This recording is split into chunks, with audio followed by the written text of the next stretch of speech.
फटाक देखिए फटाफट खबरें, डाउनलोड कीजिए तक ऐप।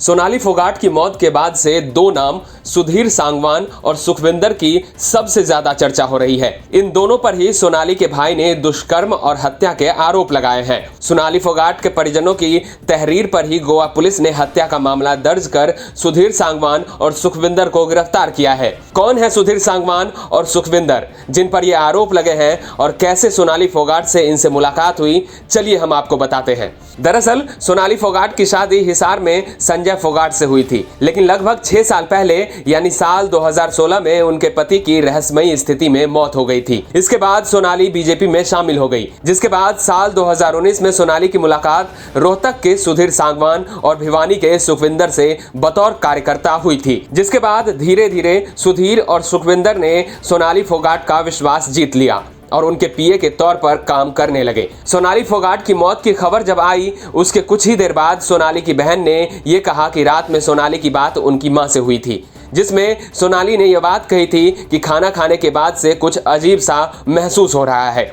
मौत के बाद से परिवार के लोग हत्या की आशंका जता रहे हैं। अब एक मामला ये भी सामने आया है कि साल 2021 में सोनाली के घर पर चोरी हुई थी। इस चोरी का आरोप भी सोनाली के भाई रिंकू ढाका ने उनके पीए सुधीर पर ही लगाया है। रिंकू के अनुसार यह चोरी सुधीर ने ही करवाई थी, जिसके बाद उनके घर के कुक और अन्य स्टाफ को नौकरी से हटा दिया गया था। इस घटना के बाद सुधीर ही सोनाली के खाने की व्यवस्था करने लगे थे। रिंकू ने कहा कि सोनाली की सारी कागजी कार्रवाई सुधीर ही करता था और सोनाली के घर की चाबी, प्रॉपर्टी के पेपर और एटीएम कार्ड भी सुधीर के पास ही रहता था। रिंकू के अनुसार सोनाली ने कहा था कि सुधीर अपने दोस्त सुखविंदर के साथ मिलकर कुछ भी गलत कर सकता है।